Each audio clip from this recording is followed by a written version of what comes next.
North Carolina's governor vetoes bill that would take away his Raleigh, North Carolina.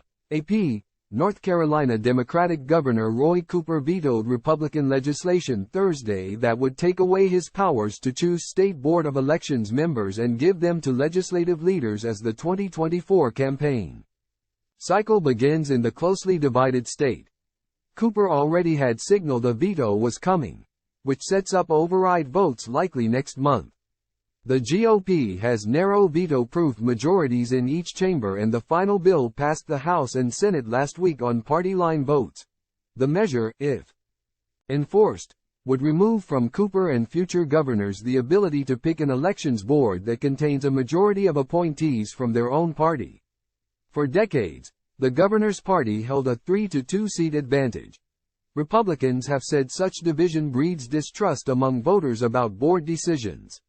Their proposal would increase the board to 8 members and give the House Speaker, the Senate leader and the minority party leaders in each chamber 2 seats to appoint. That likely will give Democrats and Republicans 4 positions apiece. The bill sponsors contend having an even split will encourage bipartisan consensus in election decisions, building confidence for voters. About outcomes. In his veto message, Cooper said the legislation could doom our state's elections to gridlock by promoting board stalemates that could lead to fewer early in-person voting sites and give the General Assembly or courts more chances to decide the outcomes of close elections. Time equals 400 Ms. greater than file. North Carolina Democratic Governor Roy Cooper speaks March 27, 2023, outside the Executive Mansion in Raleigh, North Carolina, before signing a Medicaid expansion law that was a decade in the making. Cooper announced Friday, September 22, 2023, that he would let the state budget bill that's reached his desk become law without his signature, opening the way for Medicaid coverage for 600,000 low-income adults, with some receiving the government health insurance soon. AP photo, Hannah Schoenbaum.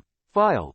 Former President Donald Trump's false claims that the 2020 election was riddled with fraud have prompted a wave of GOP election laws and administrative overhauls as he seeks to return to the White House. Time equals 400 Ms. greater than the bill is a serious threat to our democracy, particularly after the nation just saw a presidential candidate try to strong-arm state officials into reversing his losing election result, Cooper wrote. North Carolina was Trump's narrowest victory in 2020 and is expected to be a battleground next year. Democrats see North Carolina as a pickup opportunity for President Joe Biden in 2024. The measure also would eliminate the 3-2 split that happens on county boards by reducing their seats to 4, with legislative leaders each naming 1 appointee.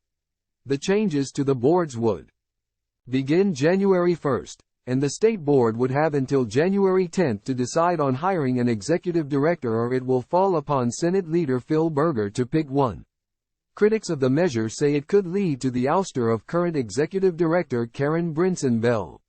While Brinson-Bell is widely respected among colleagues nationally, Republicans were hostile to her in 2021 for her role in a 2020 legal settlement that eased some rules for mailed ballots during the COVID-19 pandemic beyond what state law permitted.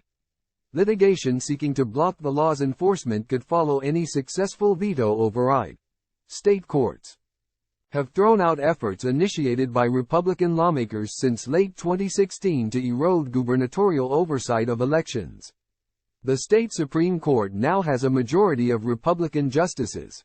Cooper also mentioned Thursday that voters rejected a 2018 proposed constitutional amendment that would have created an 8-member state board chosen from lists of nominees from legislative leaders.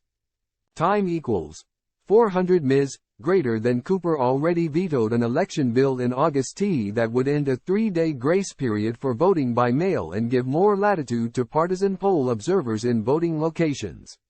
An override attempt has not yet occurred. North Carolina Republicans promoting these election changes have avoided talk about Trump.